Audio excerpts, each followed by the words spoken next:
Ya kecewa lah, mungkin kita sudah menyiapkan sejak awal kok. Kan tinggal beberapa catatan saja yang bisa kita lakukan. Hingga relasi antar bangsa dan negara, konstitusinya semuanya terpegang, olahraganya bisa jalan. Akhirnya ajang Piala Dunia usia 20 dibatalkan oleh FIFA dengan alasan karena situasi sekarang. Surat resmi FIFA itu beredar luas dan muncullah banyak penafsiran terhadap kata karena situasi sekarang itu. Ada yang bilang yang dimaksud dengan situasi sekarang itu adalah situasi di mana terjadi penolakan oleh beberapa tokoh politik seperti Ganjar Pranowo dan Iwayan Koster sehingga FIFA membatalkan Piala Dunia U20 di Indonesia.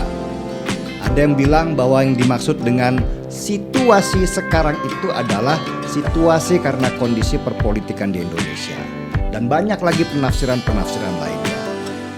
Tapi kalau menurut saya, penafsiran yang paling tepat dari maksud situasi sekarang seperti yang tercantum di surat FIFA itu adalah masalah keamanan. Masalah keamanan ini adalah masalah paling sensitif buat negara-negara yang mengirimkan timnasnya untuk bertanding ke Indonesia. Yang dimaksud keamanan di sini itu bukan keamanan untuk Indonesia ya. Lebih tepatnya itu keamanan untuk para pemain sepak bola yang bertanding di bawah naungan FIFA.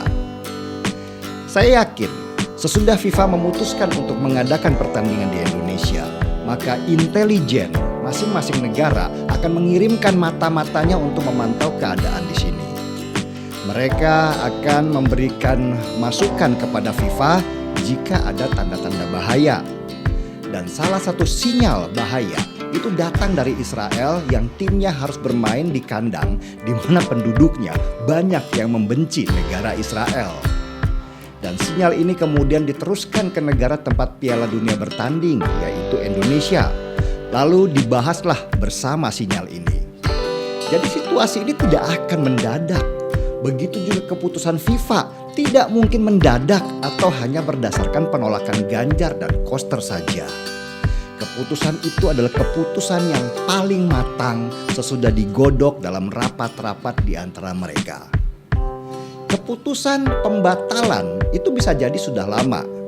Bisa dibayangkan, ada beberapa titik venue pertandingan sepak bola di mana timnas Israel bermain di sana. Ancaman-ancaman itu pasti bertebaran dan tanpa meremehkan kemampuan TNI dan Polri. Titik-titik venue yang tersebar itu membuat ancaman itu menjadi lebih serius. Meski penjagaan berlipat-lipat, kemungkinan bobol tetap saja ada. Belum lagi kemungkinan demo-demo besar digerakkan yang membuat konsentrasi akan terpecah. Dan jika terjadi sesuatu yang buruk di sini, maka saat itu juga kepercayaan dunia terhadap Indonesia ambruk di titik paling bawah. Investasi asing berhenti, ekonomi anjlok, dan perlu waktu lama untuk kembali memulihkannya. Dampaknya itu jauh lebih besar daripada mencegahnya.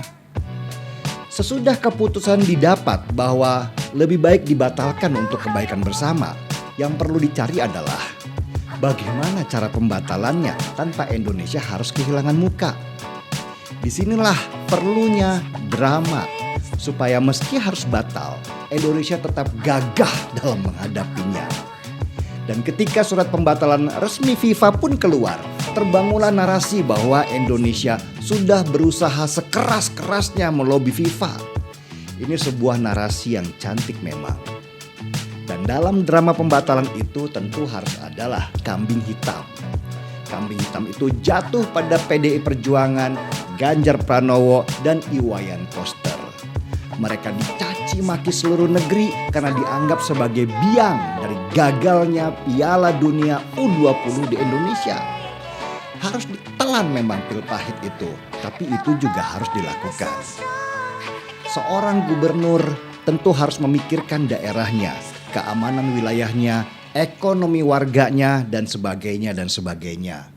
Mereka tidak berpikir tentang Indonesia secara nasional, tapi lebih kepada wilayah lokalnya. Kalau nanti terjadi apa-apa di daerahnya, maka beban terberat ada di pundak para gubernurnya. Karena warga mereka pasti akan menuntut pertanggungjawaban.